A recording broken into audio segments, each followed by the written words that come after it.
Hello, Austin, Texas. It's Baron and the Doc here with That Reminds Me Of. Hi, Baron. How are you? Good. How are you, Doc? I'm great. Yeah, I'm good too. I'm particularly good in bringing this live from Austin, Texas, virtually.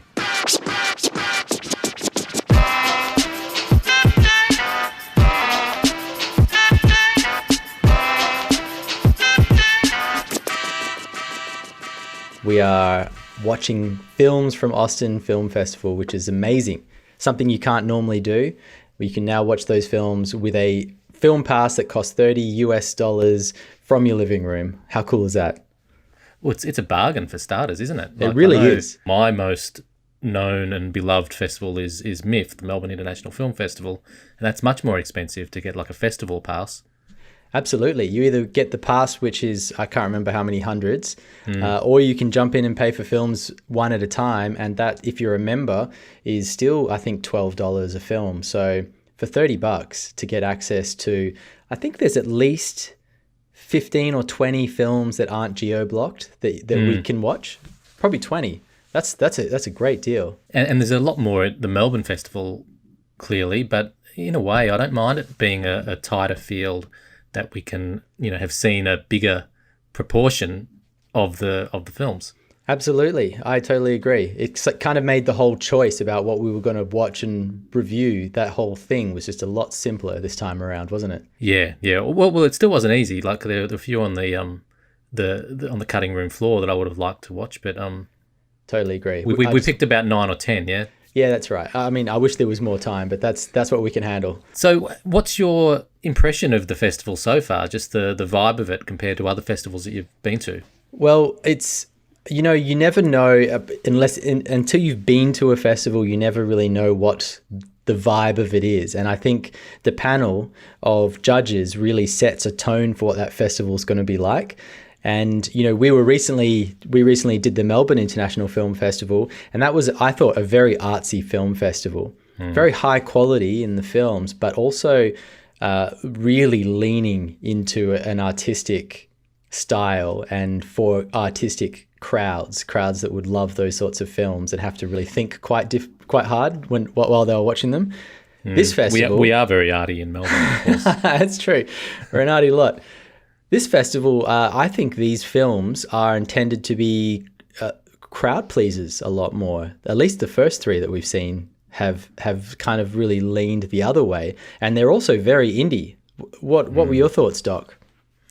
Yeah, I don't know about the crowd pleaser bit. I don't think we've seen enough to make that call, but certainly very indie. You're not seeing George Clooney and Brad Pitt in these films, are you? You're seeing early career people trying to make something, to break into the industry and make something with not much money and be creative about things and do things quickly. And I'm loving that. The other thing too is that Austin is a writers' festival, right? It's known to be a writers' festival. And so I'm watching these films thinking, are these films being selected in part with the script in mind? Yeah. And so, yes, a lot of them have clearly quite low budgets that they're dealing with and ridiculously short productions, schedules to get these things made. But, maybe the judges are looking a little bit beyond production values and looking at what the underlying script is all about and making some of their decisions based on that. Good point. And on that good point, I think we should talk about the film that we're reviewing today, and that is Murder, Bury, Win. You chose this. This was right down the bottom of my list. I didn't have it in my top 9 based on the trailer. Yeah. So I kind of didn't want it to be in there. You put it in there. I think it stood out for me because the premise was just was a ripper from my perspective. I thought that looks like a great premise. I just want to see how they play that out. And I think, without getting too far into the film, that the premise is the thing that's, after watching it, that I still love the most about it. I just think it's a great concept. Well, I think it's your turn to do synopsis. So why don't we just jump straight into that, and then I'll make you wait for what I actually thought about it. Okay, great. I love it. Murder, Bury, Win. follows 3 indie game developers, I would say you would call them, or people who have created a game, and they're now trying to kickstart it off of a platform that's not Kickstarter. It's called Game Changer or something like that. Something like that. And they've put it on the platform. They're watching to see how much money they're going to get, and it skips right to basically they've got minutes to go till the thing's going to run out, and they've got like $350, which you later discover was all put in there by the guy who like one of the 3 of them. Yeah. Anyway, so the campaign ends. They basically haven't got enough money to do anything with, and they get a phone call from this guy who remains anonymous to start with, but we later discover is VV Stubbs, Victor Von Stubbs, which made Edith and I laugh because that's my middle name anyway. The Von. The Victor and the Von. Yeah, of course. Yeah. So it gave us a little giggle. But anyway, they get lured out to a cabin in the woods, of all places, to go to this cabin to see Victor Von Stubbs, who basically offers them some money, $3,000 to buy their game. There's a little bit of back and forth and play before that we finally get to that moment. And $1,000 each. $1,000 each, that's right. And through a bit of shuffling where they're not happy with the deal, they end up accidentally murdering Victor Von Stubbs. And then the whole thing turns into, what do we call the police? Do we get rid of the body? And one of the 3 turns out to be a little bit psychotic, as it turns out. And he ends up sort of making the decision for them that they're going to bury the body or dispose of the body.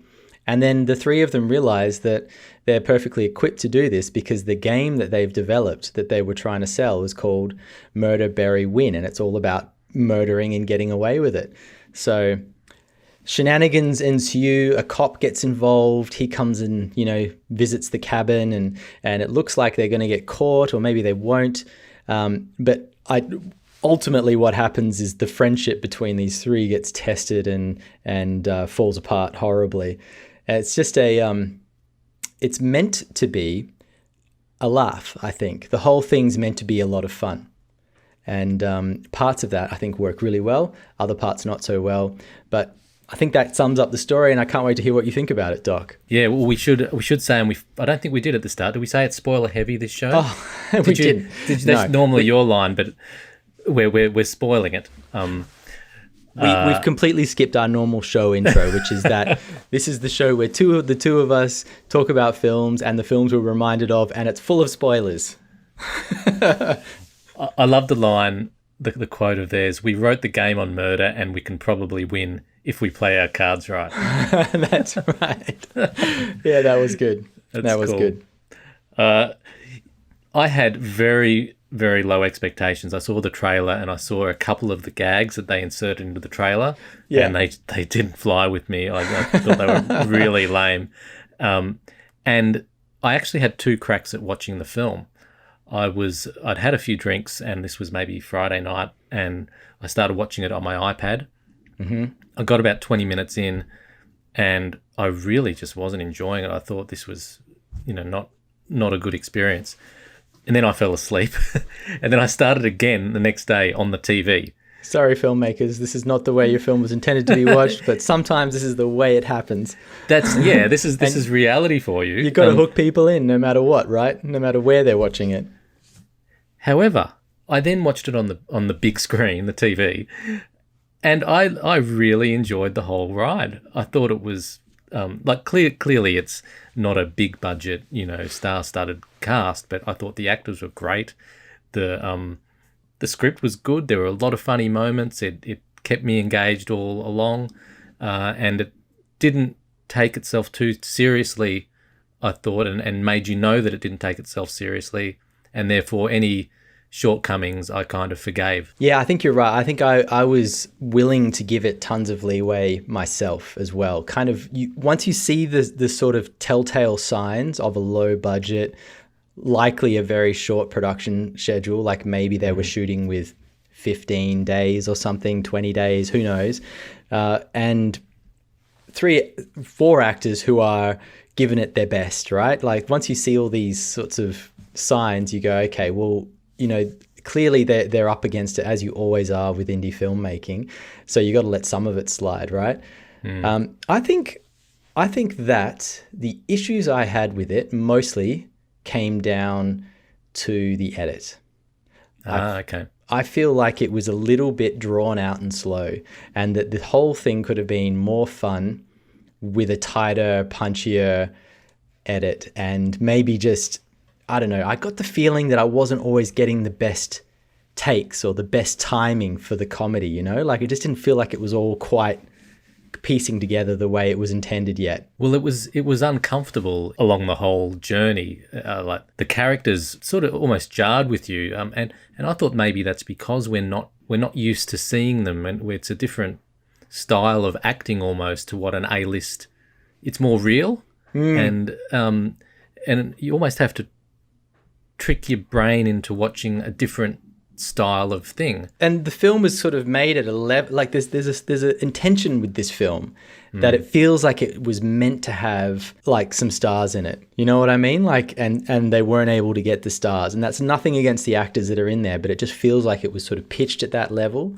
Because if you had 3 comedians in there, it would elevate the whole thing. Sandler, Sudeikis, and what's his name? One of those other characters. Yeah, exactly. Like the whole thing would just suddenly be elevated just through that, just through having those faces that you recognize and their quirky style of humor sort of inserted into it. But I think that's on us, that problem, rather than the filmmakers. I think we get lazy and we just dive into the escapist part of these sort of films, and we're used to the quirks of Robert De Niro or whoever it is, and I found I really had to learn, these characters, and like they just acted a bit differently, and I once I got into it, I just thought they were great and real. Yeah. So I have a note about exactly that point. I think that the first half of the film, the characters fell a little flat because you didn't know what their interpersonal relationship was. Like, you didn't know, you kind of got a feeling that, one of the guys didn't really like the other one. And then there was one in the middle who was trying to kind of keep everybody happy. But it wasn't clear why any of that was happening. And then around the midpoint of the film, actually, it's basically after V.V. Stubbs gets taken out. And from there on, you start to see their characters come into like full swing. Like, you get a real sense of who each of them are, because they're actually like butting heads constantly about every decision that's being made. And that's where I felt like the character work really started to take off, and it was great. Like the second half of it, the character work was great. That's kind of what made it for me. Yeah, I agree. The second half was, or at least the sort of the middle third maybe, was the best. And you had the nervous guy, the really nervy guy, the psycho, and then the Will Smith meets one of the Wayans as the kind of guy that you're with. Yeah, he's sort of he's the main guy. That's a perfect way to put it. I love it. Kind of like one of the Wayans, but not as outgoing. He was just kind of grumpy all the time. That was Chris. Barry was the sort of nervous, geeky dude in the middle who ended up having the most sort of the biggest moral stance. And Adam was the full out psycho, I think it's Barry, the actor that played Barry is the one I gravitated to, because he was the least polished as an actor. Mm-hmm. And it felt like just watching, it was as if one of my mates was in a film somehow. And I really just enjoyed seeing him act. So, and that brought a lot of authenticity to it. I think he was the most believable of the three of them for those reasons. Like, he was the most natural and the most believable. The other two felt like they were putting on characters at times, and other times, worked quite well too. So it's a bit of a mixed bag. And then the cop comes along, so he's the other main character. I really kind of liked him too. Yeah, I thought he was part awkward, like really awkward at times, and I didn't understand. understand the casting choice straight away. But then when he turned out to be a huge V.V. Stubbs fan and he wanted to bring his kid, who then turned out to be like 20 years old, it was really odd. Like that whole thing was actually pretty funny. Like I kind of enjoyed that. But you see, there's so many signs all throughout that tell you pretty clearly either this is a crappy film. It could be saying that, but I took it as, hey, we're not trying too hard here. Just go along for the ride. Just forget that the cop has walked in and there is blood smeared all over the floor that he couldn't possibly miss. Yeah, that's right. So that's just telling me as the viewer, hey, this is all a bit of a joke. Just enjoy. I think that's the way to look at it. So did you notice the score in this film? It has an epic score playing throughout it. And I think I was kind of enjoying it, but feeling like the score was up here, sort of trying to elevate the comedy and the pace, and the edit wasn't not keeping up with it at all. Which is another reason why I put quite a lot down to the edit, just feeling not quite right for this film. Did you get reminded of Stranger Things with the score? No, that's interesting. I'd have to listen to it that again. Keyboard like that. Oh, yeah. That's a good point. It sounded exactly like Stranger Things to me. That's funny. Yeah. It was like lots of drums and full on, and there was like some keys in there, and it was trying to sort of heighten the energy of the whole thing. Because I felt like the film needed that, but the edit needed to match it. Were there any other sort of things that you enjoyed or didn't enjoy? I just thought it was at moments really bloody funny, and that wasn't entirely consistent through the whole thing, in fairness, but sometimes it really nailed it. Just little moments like when they're acting out the game, so they're all sitting around playing the game. I think this is before even anything bad happens, and then it just cuts to them actually burying someone or acting out what the game is doing. Yeah. And then at one point they're standing there with the corn cob as the murder weapon and a chair with a murder weapon. Right. And like that's not classic cinema or anything, but I got a laugh. Yeah, and the internet history too, I found pretty amusing. Yeah, that was good. The moment where the dime drops that they look like the guiltiest people ever with their internet searches, and the fact that they're all at the house and like they have their 3-point motive that they've all like written down. It's pretty great. The one piece of comedy that I think I enjoyed the most, because actually I found a lot of the jokes fell a little flat for me. Like there were times where I got I was almost with it, and then it just didn't quite land how I thought it would. But there was one moment, and maybe it's obvious and not that funny, but for me it got me going, where the three guys have just met V.V. Stubbs, and he's sitting in front of the murder wall, and he's basically saying, take your time. This is when he's like waiting for them to realize that he's V.V. Stubbs, their hero. And they play it so long. Like they just really draw it out. And I thought it was great. I thought it was really funny. But I don't think that was quite as funny as when I think his name's Barry, the guy the nervous guy that we like, when he's told he has to cheese grate the fingers, the identifying marks off his fingers. When he picks up the cheese grater, do you see this? It's just a nice little moment where he draws a smiley face. Like there's a couple of holes on the cheese grater, and he touches the holes and then does a little smile under it. I didn't see that. And I didn't notice it. That's great. Unless I made it up, maybe I'd had too many drinks. But that if that's what they intended, I thought that was it. It told me a lot about his character and made me like him even more. Yeah, classic. And what do you think about the ending? Like a film like this, right? Where you imagine it's leading up to a crescendo of some sort. What do you think about the way the film sort of comes to an end. This is one of probably my main points of the whole experience of watching it, and I imagine maybe it's different to yours. So controversy. Mm-hmm. I loved the ending. I think that sometimes funny movies can be all sort of funny and riotous for 2/3 of it, and then they start trying to tie everything up in a bow and finish it, and they lose some of their the humor by just dragging it on and on. I thought there was a little section that dragged on a bit where it got a little bit serious when they start actually they kill their mate. Yeah. So fair enough. But then once that had done and it was clear that the film had done its time and had run out of puff, they just left it. They stopped. And stopped. I really I respected that, because it's not Hamlet. It's just a nice ride, and I don't want to be with it for another 20 minutes. So that is a good point. That works for it. I thought the ending left me wanting a little bit. I just wanted I wanted a bigger bang at the end, something other than what we get, which is spoiler alert again.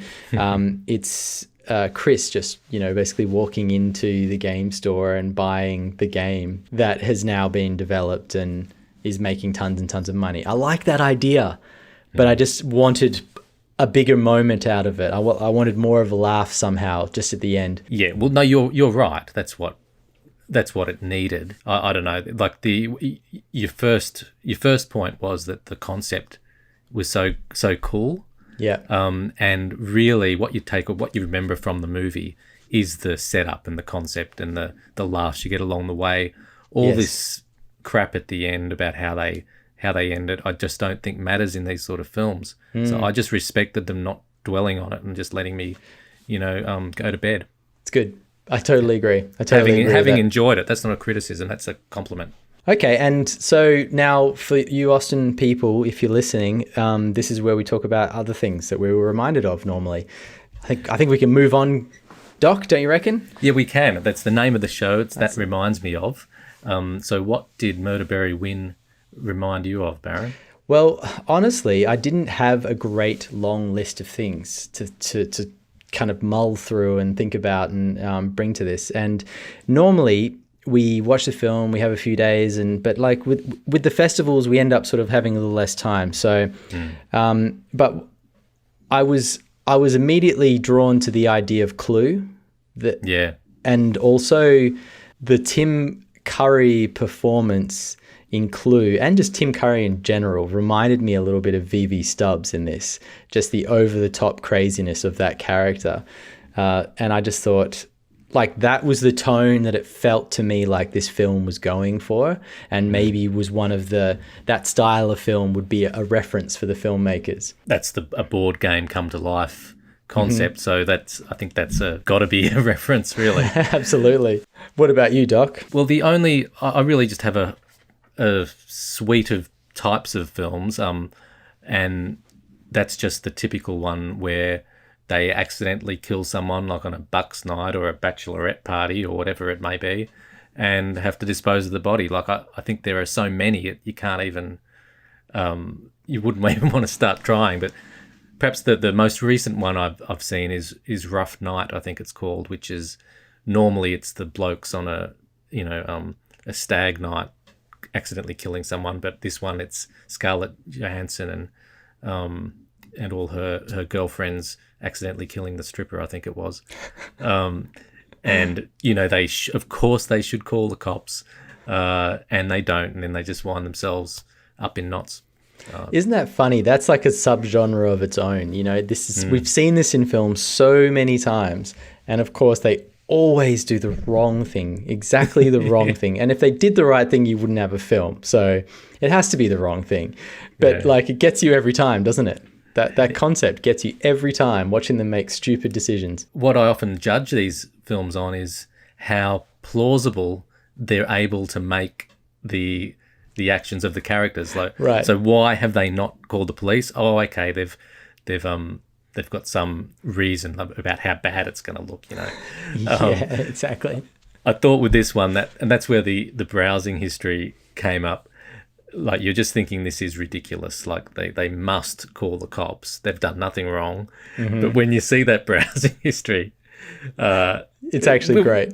It's a bear trap, and it's so specific. And it's How to kill someone with a bear trap. how to kill someone with a bear trap. That's right. That's right. And that is all you need to see is that, and of course they've got to dispose of the body. You didn't need the rest. That's right. Yeah. Just the how to kill someone with a bear trap, and that's how he's been killed, is enough for you to then go with them the rest of the way. I did like all the other reasons though. It was a nice piling on of like, oh my god, we are the guiltiest looking people ever. But some of the other stuff they did was just so ridiculous. Using the Stubbs's laptop and getting their not just their prints but their search history into that, and it just posting photos from his laptop to their their socials. Yeah, with the background sort of like all of those are clues to me to just judge it kindly. And once you can go with the concept that these three are sort of lovable idiots, then the rest is fine, right? That's number one movie down. I'm keen to see what they do next. The filmmakers. I didn't get to see the Q&A, unfortunately, but I would have loved to. Neither did I. I would love to see them make a film with some money, like I would love to see some money thrown at these guys and see what they could do. Yeah, I think they've done a great job with whatever they had. I totally agree. On to the next one. That's film. A wrap for that one, hey, Doc. Yeah, next film. Looking forward to it. This is the first film down for Austin Film Festival, and we've got a lot more to go. So this is fun. Well, we should say, teaser, that the next one is the Two Deaths of Henry Baker. So stay tuned for that. Yes, absolutely. All right. See you at the next one, Doc. See you, Baron.